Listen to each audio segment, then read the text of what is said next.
네, 오늘 저녁에 주시는 말씀은 역대상입니다. 역대상 29장 10절에서 19절입니다. 함께 읽어보겠습니다. 시작.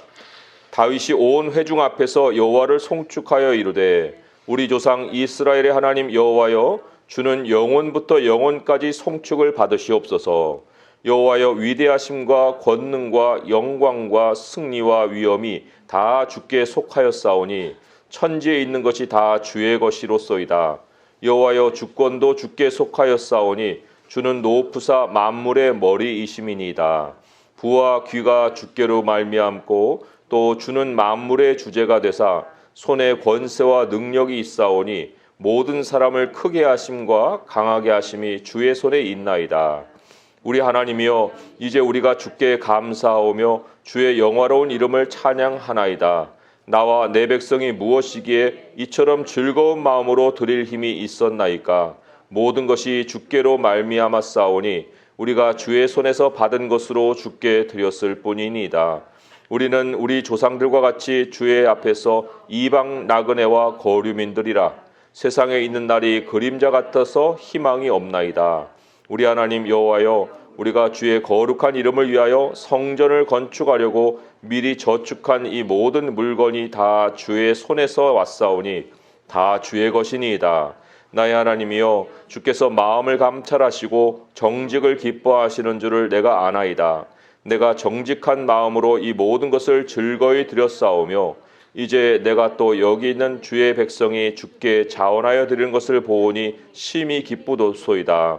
우리 조상들 아브라함과 이삭과 이스라엘의 하나님 여호와여, 주께서 이것을 주의 백성의 심중에 영원히 두어 생각하게 하시고 그 마음을 준비하여 주께로 돌아오게 하시오며 또 내 아들 솔로몬에게 정성된 마음을 주사 주의 계명과 권명과 율례를 지켜 이 모든 일을 행하게 하시고 내가 위하여 준비한 것으로 성전을 건축하게 하옵소서 하였더라. 아멘. 다윗은 엄청난 부를 누린 사람입니다. 이 많은 왕들을 비교해 봤을 때 어떤 왕도 다윗의 부에 비교가 될 수가 없어요. 젊었을 때는 고생을 했지만 다윗의 말년에 하나님이 매우 큰 부를 가지게 하셨어요. 솔로몬도 부자이죠. 그리고 솔로몬 더 많은 부를 누렸다고 할 수 있는데, 아니 어떻게 다윗이 더 부자인가? 그것은 솔로몬은 사실상 다윗의 부를 이어받은 거예요. 그 스스로가 거기에다 이제 조금 더한 거지, 그 기초는 다윗이 다 닦아준 거죠. 18절의 말씀에 우리 조상들 아브라함과 이삭과 이스라엘이 나오죠. 이스라엘은 이제 야곱이에요. 근데 이들도 다 부자였어요. 그 세 사람 중에 최고 부자는 누구냐면 이삭입니다. 이삭은 부자였는데 하나님이 부자로 그치지 않게 했어요. 창세기 26장 13절을 보면은 그 사람이 창대하고 왕성하여, 이 창대하다는 게 부자거든요. 그런데 그 사람이 부자가 왕성하여 마침내 거부가 되었다. 문자로 번역하자면 그 사람은 부자고 왕성한데 더 부자가 되기까지 하나님이 그를 부하게 하셨다. 이런 뜻이에요. 그래서 거부라는 말이 이 이삭에게만 사용을 하죠. 성경이. 아브라함도 부자, 또 야곱도 부자. 그런데 이 이삭은 또 특별히 솔로몬 같은 부자도 아니에요. 솔로몬은 아버지의 부를 이어받았다고 했는데, 그런데 이삭은 아버지의 부를 이어받은 것 정도가 아니라 그 스스로의 삶으로 하나님이 부를 왕창 부어주신 사람이에요. 그 앞에 그런 말씀 있죠. 창세기 26장 12절에 이삭이 그 땅에서 농사하여 그 해에 100배나 얻었고 여호와께서 복을 주심으로. 그러니까 이거는 아브라함의 부로 거부가 된 게 아니고 이삭의 삶을 통해서 하나님이 그를 엄청난 부자가 되게 해주셨다는 말씀이에요. 그런데 우리가 이제 질문을 던져보는 거죠.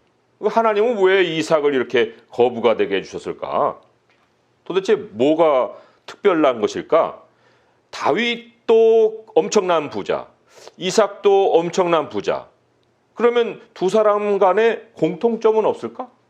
이런 걸 이제 생각해 보는 거예요. 성경에서 하나님이 부자가 되게 하신 많은 인물들이 있어요. 욥도 있잖아요. 그런데 그런 인물들은 무엇이 공통으로 가지는 모습이었을까? 하나님이 누군가를 이제 부자가 되게 하신다고 하는 것은 그냥 돈만 많게 해주시는 것이 아니에요. 돈만 많게 해주는 것이 아니라 그 돈과 함께 절대적으로 삶에 행복이 찾아옵니다. 근심이 아니라 행복이 찾아온다는 거예요. 잠언의 말씀에는 이런 말씀이 있거든요. 한편 매우 무서운 말씀이기도 해요. 잠언 10장 22절에 보면 여호와께서 주시는 복은 사람을 부하게 하고 근심을 겸하여 주지 아니하시느니라. 하나님이 주시는 부가 있고 사람이 그냥 갖는 부가 있어요. 그런데 하나님이 주시는 부는 사람을 부하게 하고 근심을 주지 않습니다. 그러니까 누리게 한다는 거예요. 돈을 누리고 삶을 누리고. 그런데 하나님 밖에서 돈만 벌어놓으면 그것은 인생이 극도로 불안해질 수가 있는 거예요. 근심이 찾아온다는 거예요. 하나님 인정하시지 않는 돈은 내 손에 있다는 이 느낌이 잘 안 드는 거예요. 그렇다는 얘기는 그 삶에 이제 어둠이 그 짙게 깔릴 수도 있고 마음이 점점 불안해서 굉장히 심리적으로 안정이 안 될 수도 있고 마태복음에 우리 주님이 경고하시기를 땅에다가 불을 쌓지 말아라 하면서 왜 그랬을까? 도둑이 구멍을 뚫고 도둑질한다 그랬거든요. 땅에다가 그 쌓아두면은 좀과 동록이 해하고 도둑이 구멍을 뚫고 도둑질한다. 이게 매우 현실적인 경고예요. 도둑이라는 거는 여러 가지로 참 응용이 돼서 삶에 해를 가할 수 있는 그런 대상들이거든요. 그런데 그것은 하나님이 주지 않는 부를 가진 사람들이고 하나님이 부를 가지게 한 사람들은 다른 모습을 가져요. 하나님이 이삭을 왜 거부가 되게 했었을까? 그 질문을 우리가 던졌죠. 오늘 본문으로 돌아오게 되면 18절에 그 답이 있어요. 18절 같이 한번 읽어보겠습니다. 시작. 우리 조상들 아브라함과 이삭과 이스라엘의 하나님 여호와여, 주께서 이것을 주의 백성의 심중에 영원히 두어 생각하게 하시고 그 마음을 준비하여 주께로 돌아오게 하시오며. 여기 마음을 준비한다 이런 말이 있어요.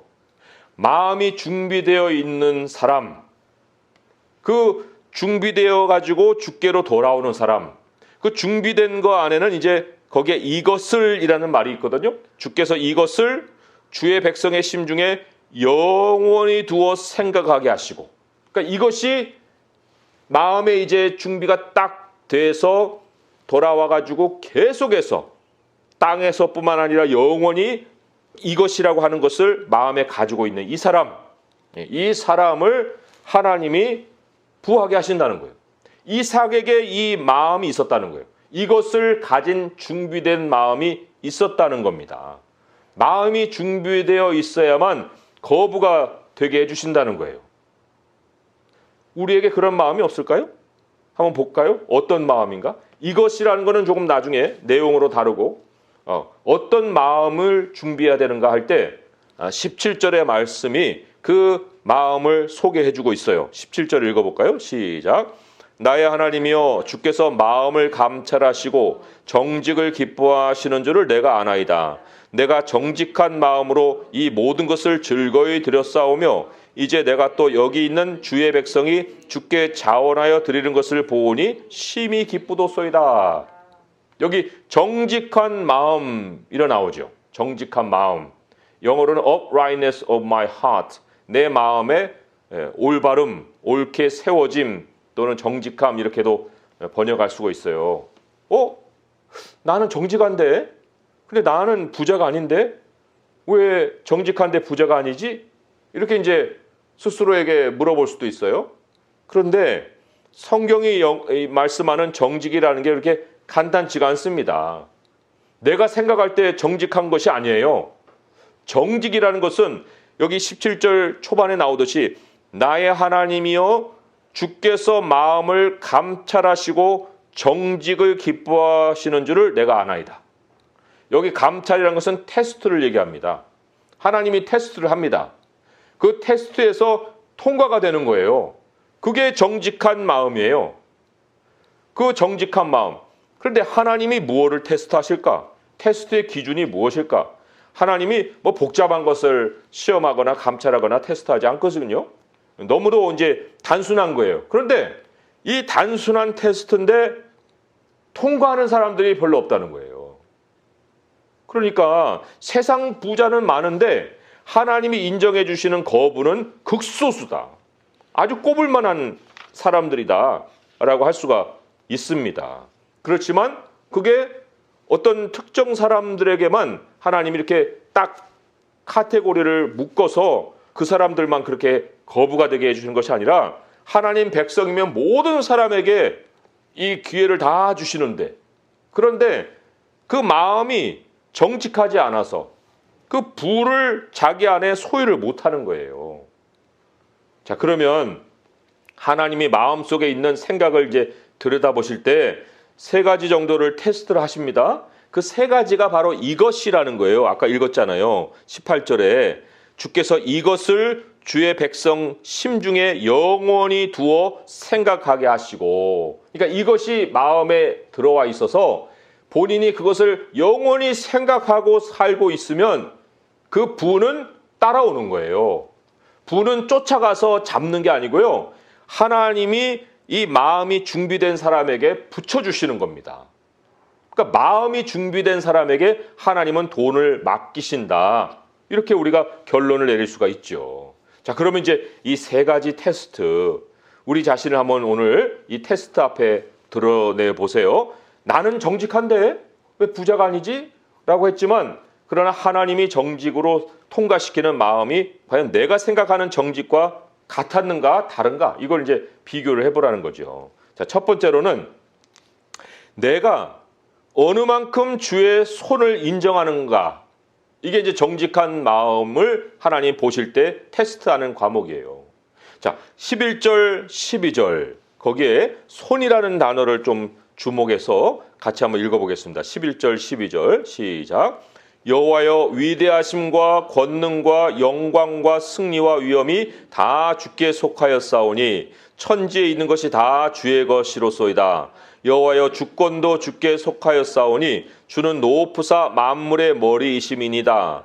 부와 귀가 주께로 말미암고 또 주는 만물의 주제가 되사 손에 권세와 능력이 있사오니 모든 사람을 크게 하심과 강하게 하심이 주의 손에 있나이다.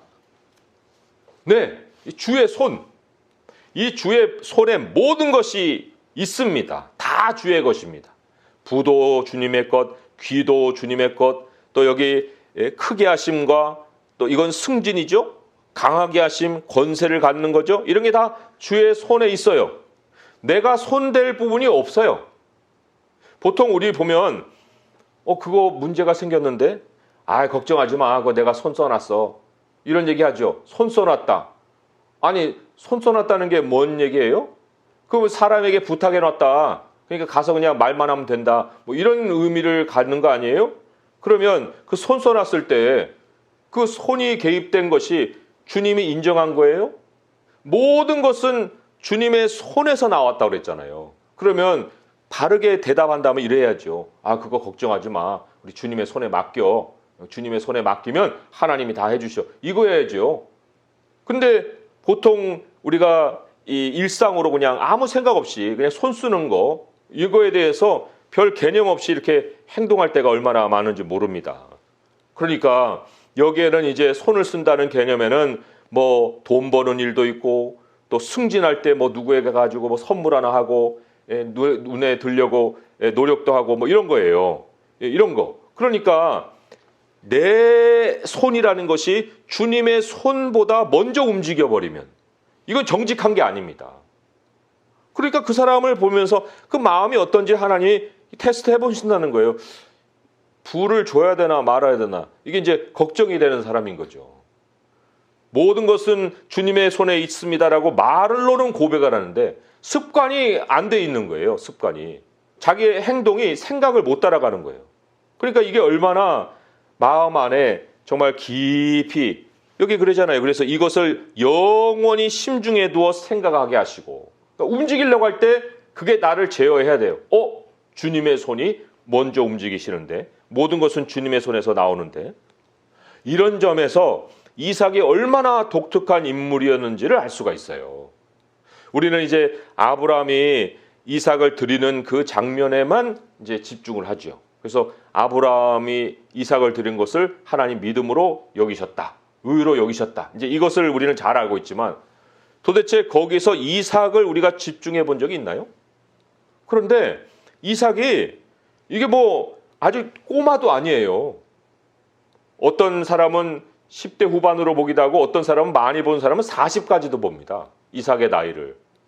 그러면 이삭이 아버지 이상하네요. 그 나무는 있는데 번제할 양은 어디 있어요? 그러니까 아브라함이 하나님이 준비할 거야 하고 이제 가죠. 그리고는 준비한다고 하는데 없어요. 근데 아버지가 갑자기 자기를 묶어요. 그러면 어떻게 하겠습니까? 이거 뭔 일이지? 이러고 하다가 죽이려고 놀 때 막 소리도 지르고 막 거부도 하고 그럴 수도 있는 거 아니에요. 그런데 이 죽음 앞에서 이삭이 잠잠한 거예요. 이삭에 대한 기록이 그냥 침묵으로 흐릅니다. 아브라함은 우리를 대표하는 그런 믿음의 조상이 됐지만 이삭은 예수 그리스도를 예표하는 인물이 된 거예요. 이삭의 마음에는 무엇이 있었느냐? 예수 그리스도의 마음이 있었다는 것입니다. 자기가 다 하나님의 것이다. 내가 지금 이 제단에 드려져서 하나님이 받으신다면 나는 내 자신을 드릴 수 있다. 라는 그런 마음을 가진 사람이에요. 그러니 하나님이 그가 거부가 된다 한들 무엇이 걱정이 되겠습니까? 이것이 바로 하나님이 찾고자 하시는 정직이거든요. 그런데 이삭에게는 거부가 된 후에도 하나님의 테스트가 찾아옵니다. 그가 이제 아까 말씀드렸죠? 그 사람이 창대하고 왕성하여 마침내 거부가 되었다. 그런데 거부가 되니까 주변 사람들이 시기합니다. 그래가지고 이삭의 종들이 우물을 파놨는데 그거를 가지고 빼앗아요. 야, 이거 우리 땅이야. 너 떠나가. 아니 떠나가면은 거기에다가 지금 재산도 있고 다 뭐가 다 있는데 삶의 기반의 자리가 다 거기 있는데 그럼 어떻게 돼요? 다시 부가 또 줄어들잖아요. 그래도 묵묵히 옮겨갑니다. 이거를 얼만큼이나 하냐면 여기 계속 이어져서 3번이나 옮겨갑니다. 근데 아무 얘기를 안 해요. 이삭이 아무 얘기를 안 합니다. 그리고는 3번째까지 했을 때 이제 사람들이 더 이상 뺏지 않으니까 그 우물을 르호봇이다라고 지은 다음에 거기에 또 정착하는 게 아니고요. 브엘세바로 가서 하나님께 제사를 드리죠. 그때 하나님이 이삭에게 나타나서 이렇게 말씀을 해주십니다. 그게 이제 창세기 26장 24절에 나오는데 그 밤에 여호와께서 그에게 나타나 이르시되 나는 네 아버지 아브라함의 하나님이니 두려워하지 말아라. 참 두려워할 수 있는 무서워할 수 있는 상황이잖아요. 내 종 아브라함을 위하여 내가 너와 함께 있어 내게 복을 주어 내 자손이 번성하게 하리라 하신지라. 그리고는 하나님이 그 말씀대로 이삭을 복을 주시고 계속해서 거부로 살아갈 수 있게 해주셨다는 것입니다. 이때에도 아브라함이 이삭이 모든 것을 잃어버릴 수 있는 순간을 3번이나 맞았지만 그럼에도 불구하고 어떻게 잠잠히 옮길 수 있었어요? 모든 것은 주님의 것이기 때문에. 욥이 모든 걸 잃었잖아요. 다 잃었는데 욥이 인정한 게 뭐예요? 주신 분도 하나님이시오, 취하신 분도 하나님이시니 하나님의 이름이 영광을 받으시리이다. 하나님의 것을 철저히 인정하고 살았다는 거예요. 이 마음이 예수 그리스도의 마음이거든요. 이 마음이 있는 사람에게 하나님이 거부가 되는 길을 열어주신다. 이게 기본인 거예요. 정직한 마음. 난 정직한데 왜 부자가 아니지? 너무나도 값싼 평가 아니겠습니까?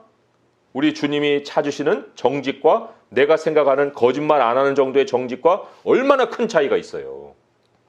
자, 두 번째 테스트가 이제 이어집니다. 오늘 말씀으로 이제 돌아보면 14절에서 15절의 말씀에 두 번째 보시는 마음이 있어요. 14절, 15절 같이 한번 읽어보겠습니다. 시작. 나와 내 백성이 무엇이기에 이처럼 즐거운 마음으로 드릴 힘이 있었나이까. 모든 것이 주께로 말미암아 싸우니 우리가 주의 손에서 받은 것으로 주께 드렸을 뿐이니이다. 우리는 우리 조상들과 같이 주님 앞에서 이방 나그네와 거류민들이라. 세상에 있는 날이 그림자 같아서 희망이 없나이다. 맞아요. 우리의 신분이 뭐냐? 나그네와 거류민이죠. 이삭이 거류민이었잖아요. 옮겨 다녔잖아요. 근데 옮겨 다녔을 때에 그의 마음이 모든 것이 주님의 것입니다 라고 끝 한 게 아니라 모든 것을 하나님께 받았으니 내가 하나님께 즐거운 마음으로 드릴 힘이 있다. 이거를 인정하는 거예요. 그 마음을 주님이 들여다보실 때, 아, 얘는 뭔가 이렇게 내놓는 것이 즐겁구나. 너그럽게 살아가는 것을 즐거움으로 삼고 있구나. 그 돈을 손에다 쥐지 않고 그 돈을 누군가에게 나눠주는 것, 쓰는 것, 이것이 즐거움으로 있구나. 이걸 하나님 테스트해 보시는 거예요. 고린도후서 9장 7절 8절의 말씀에 하나님이 즐거워하는 것과 또 아닌 것을 이렇게 말씀했어요. 우리가 무언가를 드리는 것과 관련해서 고린도후서 9장 7절에 각각 그 마음에 정한 대로 할 것이요 인색함으로나 억지로 하지 말지니 하나님은 즐겨내는 자를 사랑하시느니라 그랬어요. 즐겨내는 자를 사랑하시느니라. 그 사랑하신다 하는 그 사랑의 표현이 어떻게 이어지는가 하면요. 제가 지금 7절을 읽었죠. 하나님은 즐겨내는 자를 사랑하시느니라 했고 하나님이 능히 모든 은혜를 너에게 넘치게 하시다니. 이제 거부가 되는 실질적인 방식이에요. 하나님이 능히 너희 모든 은혜를 너에게 넘치게 하시다니 이는 너희로 모든 일에 항상 모든 것이 넉넉하여 모든 착한 일을 넘치게 하게 하려 하심이라. 모든 착한 일, 하나님이 맡기는 사업이에요. 그 사업을 하나님이 즐거움으로 드리는 사람에게 몰아주신다는 겁니다. 은혜를 먼저 넘치게 하고 모든 일에 모든 것이 넉넉하게 하고 모든 착한 일을 넘치게 해서 거부가 되게 하신다. 테스트 통과한 사람에게 너는 부자가 될 자격이 있어. 그리고는 부자가 될 자격이 있는 사람에게 기회를 주신다는 겁니다. 얼마나 이게 엄청난 약속이에요. 인색함이 돈을 지키는 게 아닙니다.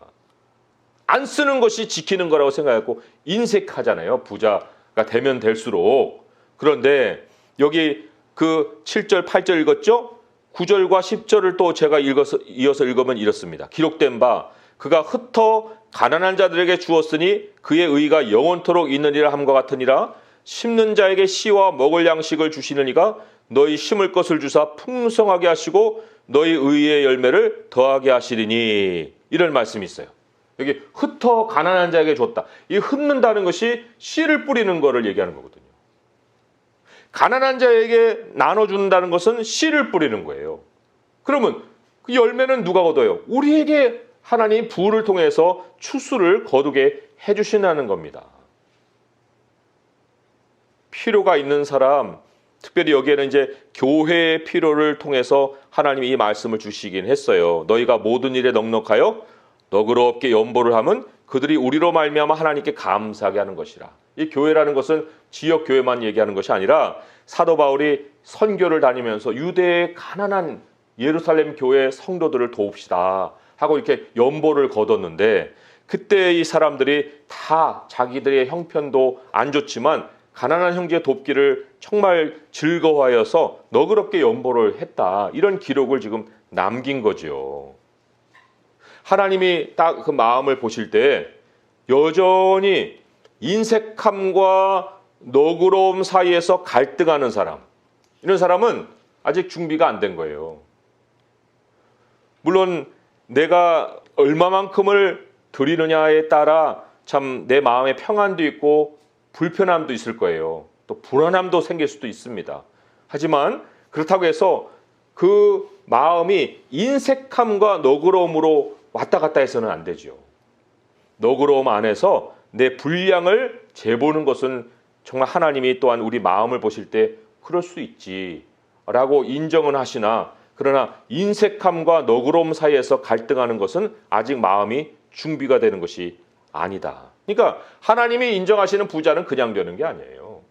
이게 너그러움이 즐거워지는 그 즐거운 마음을 갖는다는 것이 이렇게 그냥 되는 것이 아니라는 거예요. 그러나 첫 번째 마음을 우리가 우리 마음속에서 늘 간직하고 있으면 모든 것은 주님의 것으로 주님의 손에서 나오는 거야 라고 할 때 그 인색함과 너그러움 사이에서 왔다 갔다 하던 그 마음이 이제는 너그러움 속에서 항상 머물러 있게 되는 거예요. 그게 어려운 것이 아니다는 얘기죠.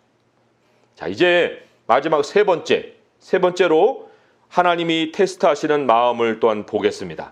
자, 16절의 말씀이에요. 16절의 말씀 같이 한번 읽어볼게요. 시작. 우리 하나님 여호와여, 우리가 주의 거룩한 이름을 위하여 성전을 건축하려고 미리 저축한 이 모든 물건이 다 주의 손에 왔사오니 다 주의 것이니다.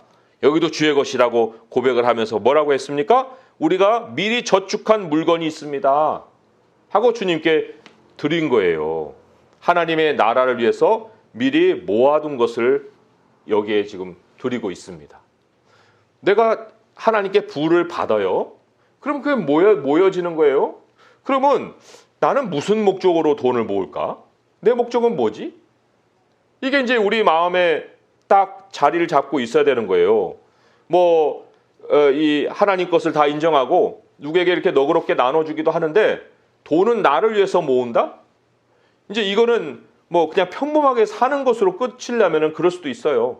그렇지만 하나님이 그 사람에게 부를 왕창 쏟아주시고 거부가 되게 해주신다 할 때는 그 사람의 마음에는 돈을 준비한다는 목적에 하나님의 나라가 반드시 있어야 됩니다. 하나님의 성전을 건축하는 일에 이것은 건물만을 얘기하는 게 아니에요. 하나님 나라의 사업에 모든 것을 자기가 정말 하나님이 주신 것이니 이게 다 주님의 것이잖아요. 그러니 내가 무엇을 하나님이 나에게 주시든 간에 나의 돈을 갖는 목적은 하나님의 나라를 세워가는 데 있다. 그렇게 하나님의 나라를 목적으로 하는 사람만이 큰 돈도 쓸 수 있는 거예요. 작은 돈 몇 푼 쓰는 게 아니라. 그 아나니아와 삽비라와 바나바가 비교가 되고 있죠. 그 사도행전에 보게 되면 4장 마지막 절과 5장 1절에 그게 비교가 돼요.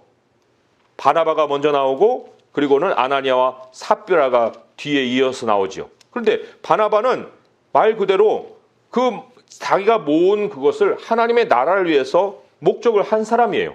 그러니까 4장 마지막 절에 그가 밭이 있음에 팔아 그 값을 가지고 사도들의 발 앞에 두니라 이랬어요. 그런데 모양은 비슷해요. 아나니아라는 사람이 그의 아내 삽비라와 더불어 소유를 팔아 그 값에서 얼마를 감춤해 그 아내도 알더라. 그 조금 가지고 생색내고 끝나버리는 거예요. 이거는 돈을 자기를 위해서 모은 거예요.